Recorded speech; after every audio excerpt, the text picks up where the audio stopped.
Viewer discretion is advised. May isang Facebook post na kumakalat ngayon sa social media na nagsasabing sa 16 months old na baby na iniwan mag-isa sa playpen ng 10 araw. Sorry na kung kailangan mong dumaan sa ganoong sitwasyon. Hindi mo dapat maranasan ang ganoong pagtrato. Ngayon, pwede ka na magpahinga sa langit. Walang gutom, uhaw, sakit at pangungulila. Sorry baby, sorry. Ang post na ito ay umani ng libu-libong sad reactions at mga nakakalungkot na mga comments. Ano kaya ang nangyari? Isang babae mula sa Ohio ang nagpo-post ng kanyang mga larawan habang nagpapahinga at nag-aaliw-aliw sa isang beach. Ngunit hindi alam ng lahat na may ginawa na pala itong bagay na kahit ikaw ay hindi mo kakayanin. Sa isang magandang beach sa Puerto Rico ay mayroong isang babae ang nagbakasyon. Ang pangalan niya ay Cristel Candelario, 32 years old, at ito ay taga Ohio. Sobrang laki ng mga ngiti nito habang kinukunan siya ng litrato.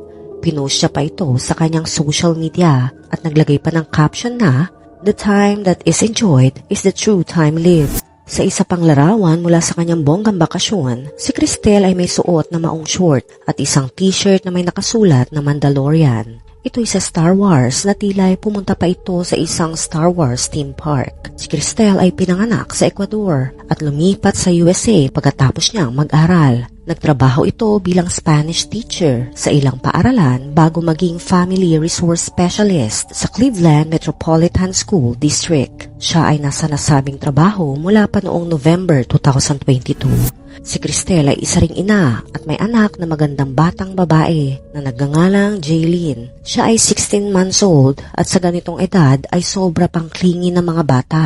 Maaring hindi pa nito kayang kumain mag-isa o hindi pa niya kaya mag-prepare o magluto ng sarili niyang pagkain. In short, sa ganitong edad ay kailangan niya na mag-aalalay sa kanya. Ngunit nasaan si Jaylene sa mga litrato? Bakit hindi ito kasama sa mga picture ni Cristel? Si Jaylene ay iniwan sa kanilang bahay sa Cleveland. Siya ay nakalagay sa kanyang pack and play pen ng 10 araw noong June 2023 habang naglalakbay ang ina papuntang Detroit at Puerto Rico. Sa biyahe kasama niya ang mas matandang anak at hindi malinaw kung bakit hindi ito humingi ng tulong para alagaan si Jaylene habang siya ay nasa engrandeng bakasyon. Noong June 16, 2023, pagkatapos ng 10 araw na pagpapahinga sa beach at pag-enjoy sa mga atraksyon ng lugar, bumalik siya sa kanyang tahanan at nakitang hindi na humihinga ang kanyang 16 months old na anak. Tinawagan ng mga paramedics at pulis sa Cleveland. Nang dumating sila ay nalungkot at naawa ang mga ito sa kalagayan ni Jaylene. Nakita nila ang kalunos-lunos na nangyari sa bata. Natagpuan nilang wala na itong buhay. Nakita sa isang playpen na may kadikit na maruming kumot at puno ng sarili niyang ihi at mga dumi. Matapos ang resulta ng autopsy, hinggil sa kalagayan ng kanyang anak, si Cristel ay nakusahan ng aggravated murder, 2 counts of murder, felonious assaults at endangering children. Pero ang nakakagulat na twist ay nag-plead si Cristel ng guilty sa aggravated murder at child endangerment na nagresulta sa pagtanggal ng iba pang mga kaso laban sa kanya. Ngayon, posible siyang makulong habang buhay at ang hatol sa kanya ay nakatakda sa March 18, 2024. Ang Cuyahoga County Prosecutor na si Michael O'Malley ay nagsabi, "Ang kaso na ito ay isa sa mga hindi inaasahang kaso na hindi ko makakalimutan sa loob ng maraming taon. Trabaho namin na maging tagapagsalita ng mga biktima at ngayon ay nandito kami para kay Jaylene na wala na sa ating piling dahil sa mga maling desisyon na ginawa ng kanyang ina. Ang hatol ngayon ay ang unang hakbang patungo sa katarungan para kay Jaylene." Ang mga abogado ni Cristel na sina Derek Smith at Patrick Milligan ay tumanggi na ibunyag ang mga detalye ng kasunduan at sinabi na lang, "Ito ay isang totoong emosyonal na araw para sa aming kliyente.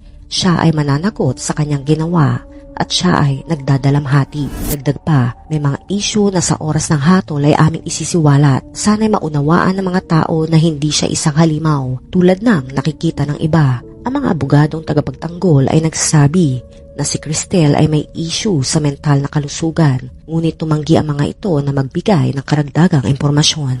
Isang kapitbahay ang nagpahayag na hindi ito ang unang pagkakataon na iniwan ni Cristel ang kanyang sanggol na anak na mag-isa sa bahay. Sinabi nito, palagi naming sinasabi sa kanya na huwag iwanan ang kanyang anak. Hindi lang ako, pati na ang kaibigan ko, pero palagi niyang iniiwan ang bata mag-isa. Isa pang kapitbahay ang nagbigay ng pahayag, ukol naman sa batang si Jaylin. Sabi nito, siya ay ang batang laging masaya at laging ngumingiti. Sinabi pa ng kapitbahay na maraming tao sa paligid ang maaring magbantay sa sanggol. Dagdag pa, pwede niyang katukin ang anumang pintuan sa paligid at sabihin na alagaan si Jaylin. Ito'y gagawin naman namin. Nang sabihin sa amin kung ano ang nangyari, nang siya'y natagpuan ay nasaktan talaga ako. Sabi naman ng kabataang kapitbahay, sinibak si Cristel sa trabaho matapos ang kanyang pag-aresto. Ayon sa opisyal ng Children and Family Services, wala namang record ng anumang naunang kaso na kaugnay kay Cristel. Ang kwento ni Cristel Candelario ay naghahatid ng mahalagang aral sa ating lahat. Huwag nating pabayaan ang mga responsibilidad, lalo na ang pangangalaga sa ating mga anak. Mahalaga ang ating papel bilang mga magulang para sa kaligtasan ng ating mga anak. Dapat din tayong maging mapanuri sa paligid kung mayroon tayong nalalaman o napapansin na maaaring magdulot ng panganib sa isang bata. Kailangan nating magtulungan at magbigay alam sa mga otoridad. Ang pangangalaga sa ating mental na kalusugan ay hindi dapat baliwalain. Kung tayo ay may isyu sa ating mental, ay mahalaga na tayo'y humingi ng tulong at suporta upang maiwasan ang masamang epekto nito sa ating sarili at sa mga taong nasa paligid natin. Anong masasabi mo sa kwento natin ngayon? May alam ka rin ba ng kaso na katulad nito? I-comment mo na yan. Huwag kalimutan mag-like, share, subscribe, and turn on the notification. Ingat ka palagi. Ciao!